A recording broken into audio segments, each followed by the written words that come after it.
So maybe you've learned about flashcards. Why should you learn with them?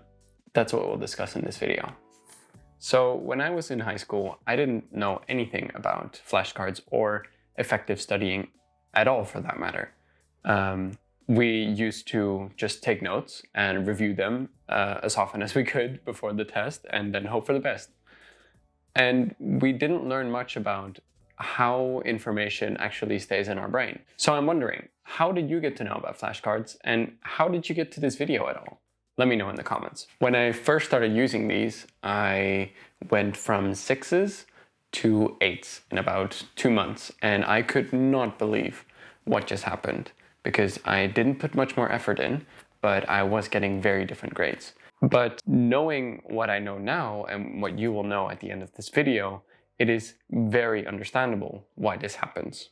So let's get in. Back in 2008, Henry Roediger did a series of experiments that would change how I would think about studying forever, and I think many others as well. He showed that how you study, what you're doing with the information, has a profound effect on how well you retain that information. So here's the experiment.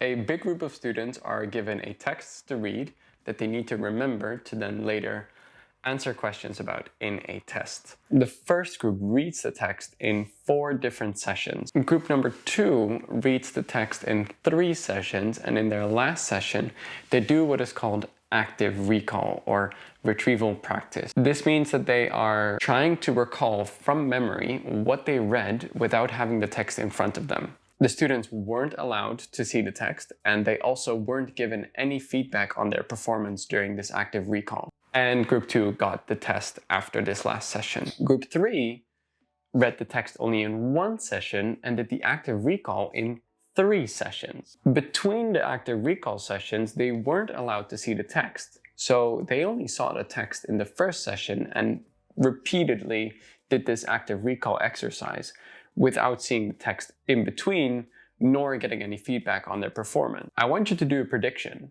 Which group is going to do the best on the test? But before I give you the answer, the students were given the following question. How well do you think you know the text on a scale of 1 to 5? So the students were asked in group 1, 2, and 3 to do a prediction of their performance on the test. And I want you to make a prediction as well as to which group estimated themselves the highest and which group estimated themselves the lowest.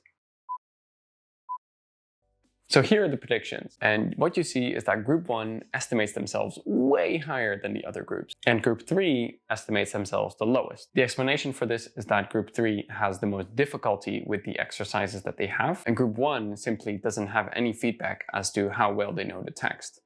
Group 3 probably experienced some difficulties in recalling what the text was, and group 1 simply sees the text over and over again. So here are the results. When I first looked at this study, it was after my exam year, and I could not believe that this study is something that I didn't learn about in school. The fact that group 3 does better, even though they spent much less time with the text in front of them, was insane to me.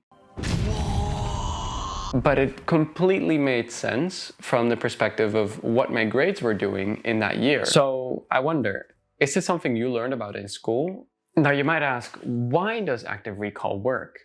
Why does our brain not just remember things when we consume them? Why does reading not just work much better? Aren't we spending more time with the information in front of us? Well, I've thought about this for a while, and I think it makes sense from an evolutionary perspective. In an environment where every calorie matters and you need to preserve energy, and neurons consume energy, which make up memories, you want to have as little memories as possible. This means that you don't remember all events. How does the brain know what is important? When you act.